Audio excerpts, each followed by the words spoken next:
Hello प्यारे बच्चों, कैसे हैं आप सब लोग। आशा करती हूँ आप लोग बहुत अच्छे होंगे। मैं हूँ आपकी हिंदी की अध्यापिका, मेरा नाम है सोनम खान। तो बच्चों, आज हम पढ़ेंगे पाठ नंबर 19, जिसका नाम है शेख चिल्ली और तेल का गिलास।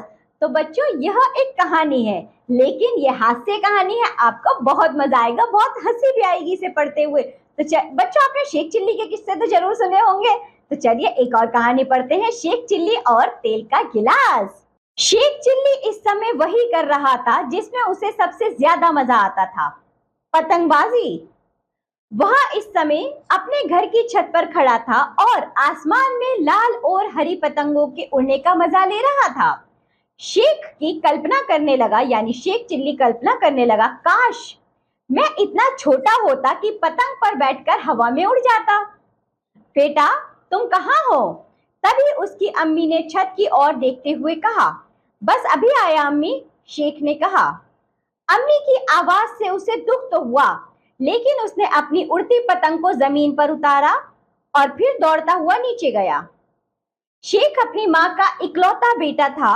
पति की मौत के बाद शेख ही उनका एकमात्र सहारा था। इकलौता बेटा मतलब बच्चों एक ही बेटा था उनका, इसलिए अम्मी शेख को बहुत प्यार करती थी। बेटा, झट से इसमें 2 रुपए का सरसों का तेल ले आओ, उन्होंने कहा और 2 रुपए के नोट के साथ साथ शेख को एक गिलास भी थमा दिया। तेल जरा सावधानी से लाना और जल्दी वापस आना। रास्ते में सपने नहीं देखने लग जाना। तुम मेरी बात सुन रहे हो ना? मम्मी ने बच्चों, उसकी माँ ने ऐसी नसीहत दी। हाँ अम्मी, शेख ने कहा। आप बिल्कुल फिक्र ना करें, जब आप फिक्र करती हैं तब आप कम सुंदर लगती हैं। अच्छा, अब चापलूसी बंद करो, फटाफट बाजार से तेल लेकर आओ, अम्मी ने कहा। शेख दौड़ता हुआ बाजार गया। वैसे वह आराम से बाजार जाता, परंतु उसकी अम्मी ने उसे झटपट जाने को कहा था, इसलिए वह दौड़ रहा था। लाला जी, अम्मी को 2 रुपए का सरसों का तेल चाहिए, उसने दुकानदार लाला बेनीराम से कहा। उसके बाद उसने दुकानदार को गिलास और रुपये थमा दिए। दुकानदार ने एक बड़े पीपे में से 2 रुपए का सरसों का तेल नापा और फिर वह उसे गिलास में उड़ेलने लगा। गिलास जल्दी ही पूरा भर गया। भाई, इस गिलास में तो बस 1.5 रुपए का तेल ही आएगा, मैं बाकी तेल का क्या करूं? क्या तुम्हारे पास और कोई बर्तन है, या फिर मैं तुम्हें 8 आने यानी 50 पैसे वापस लौटा दूं? दुकानदार ने पूछा। शेख दुविधा में पड़ गया। उसकी अम्मी ने उसे ना तो दूसरा गिलास दिया और ना ही पैसे वापस लाने को कहा था। वह अब क्या करे? तभी उसे एक तरकीब समझ में आई। गिलास में नीचे एक गड्ढा यानी छोटी सी कटोरी जैसी जगह थी, बाकी तेल उसमें आसानी से समा जाएगा। उसने खुशी खुशी तेल से भरे गिलास को उल्टा किया, सारा तेल बह गया। फिर उसने गिलास के पेंदे में बनी छोटी कटोरी की ओर इशारा किया, बाकी तेल यहां डाल दें। शेख ने कहा। लाला बेनीराम को शेख की बेवकूफी पर यकीन नहीं हुआ। उन्होंने सिर हिलाते हुए शेख की आज्ञा का पालन किया। शेख ने गिलास को सावधानी से उठाया और फिर वह घर की ओर चला। लोग शेख की मूर्खता पर हंस रहे थे, पर शेख पर उनका कोई असर नहीं पड़ा। जब वह घर पहुंचा तब उसकी माँ कपड़े धो रही थी।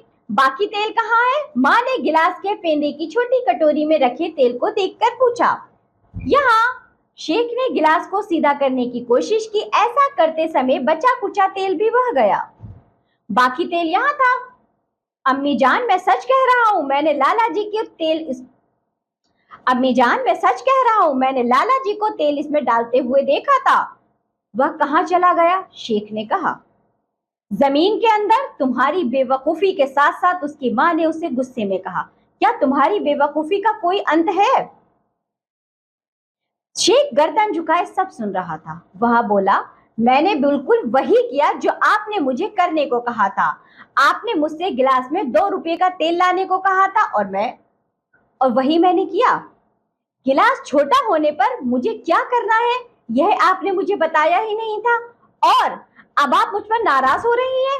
आप गुस्सा ना करें अम्मी, जब आप गुस्से में होती हैं तब आप। शेख को बीच में ही रोककर अम्मी गुस्से में बोली, अगर तुम मेरे सामने से तुरंत दफा नहीं हुए तो तुम्हारे चेहरे को खूबसूरत बना दूंगी। अम्मी ने पास पड़ी झाड़ू उठाते हुए कहा।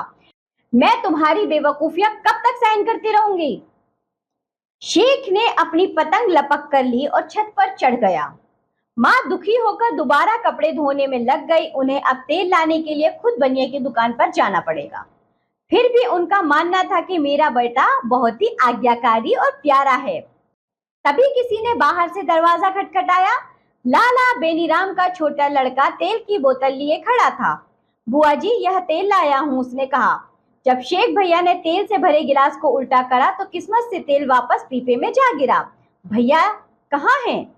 उन्होंने मुझे पतंग उड़ाना सिखाने का वायदा किया था। वह ऊपर है बेटा, तुम छत पर चले जाओ।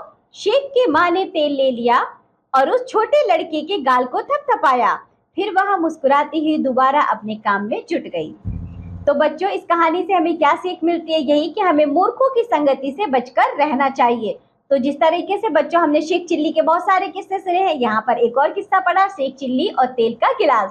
तो चलिए बच्चों, ये पाठ होता है यहाँ पर समाप्त। अब हम मिलेंगे आपसे अगली कक्षा में, तब तक के लिए बाय बच्चों।